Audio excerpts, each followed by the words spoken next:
Kamēr ir pārtraukums starp 3. un 4. ceturdaļu, uz sarunu esmu aicinājis nevienu citu kā Latvijas valsts prezidentu Raimondu Ējoņkungu. Sveicināt, prezidenta kungs! Labvakar! Sakiet, lūdzu, kāpēc jūs esat tik bieži manāms tieši Ogres komandas mačos un varbūt ne tik daudz citos? Tāpēc, ka pirmkārt es Ogrē dzīvoju un Ogres komanda pirmo gadu spēlē basketbola līgā un, protams, jāpārdzīvo par savējiem.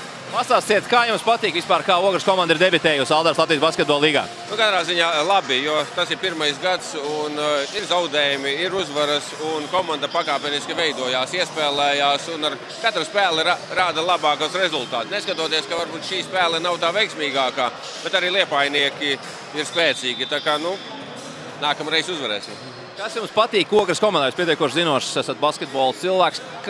Kas jums patīk īpaši Ogres komandā? Varbūt kur būtu jāpieliek, lai varbūt sezona būtu vēl labāka? Jāpieliek jau, manuprāt, ir pilnīgi visā, gan saspēlēs, gan cīņās par atlikušajām bumbām. Tā kā vēl jau ir iespējas tiešām pielikt, un es domāju, ka jau čempionāta gaitā tas rezultāti uzlabosies vēl labāk.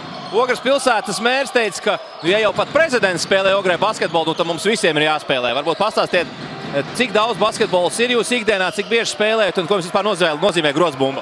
Grozbumba man nozīmē daudz, jo es agrāk biju vieglatlēts, bet tagad vairāk, protams, spēlēju basketbolu un es trenējos regulāri un mēģinu atrast laiku starp teiksim, šo saspringto darba režīmu, kas ikdienā ir. Otrām kārtām arī dzīvoju šeit. Mēs šajā gadā piedalāmies vietējā čempionātā un mūsu komanda milžīgi spēle. Man tiesa nav sanācis vēl iziet laukumā, jo tajās dienās, kad es spēlēju, esmu bijis aizņemts. Bet nākamnedēļ es domāju, ka es to izdarīšu.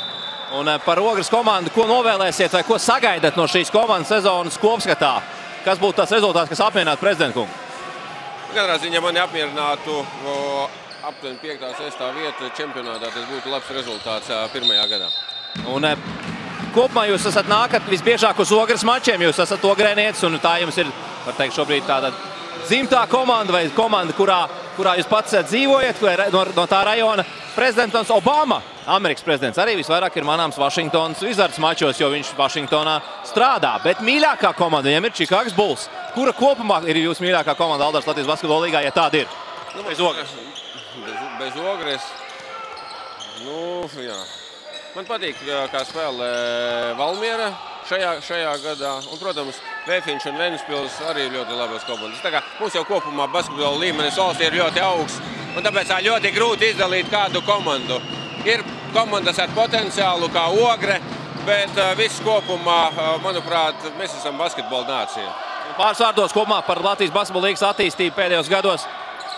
Manuprāt, basketbols plešās plašumā un tas, ka Latvijas izlase basketbolā un sieviešu izlase basketbolā uzrāda labus rezultātus, vienkārši liecina, cik mums basketbols populārs pašvaldībās, ka pašvaldības atbalsta savas komandas, mums aug pašu vietējie jaunie talanti, un tas, manuprāt, ir ļoti svarīgi, ka mēs paši Latvijā spējam uzaudēt labus talantus, un tas, ka mums palīdz šo tur viesspēlētāji, tas tikai pastiprina un dot mūsu basketbola līgai vēl augstāku līmeni. Prezidenta kungs, pats pēdējais jautājums, vai jums ir izdevies redzēt kādus no Latvijas basketbola līgas spēlēm LMT traumas translācijās? Es šeit tad ieslēdzu. Ja atrodas pie datora, tad es, protams, ieslēdzu. Jo tas jau tāda modernā tehnoloģija, ka tu vari savā telefonā apskatīties, kas notiek, vai tas ir basketbols, vai tās ir bobslejas sacensības, vai kādas citas sacensības, tā kā to es izmantoju. Kā jums patīk?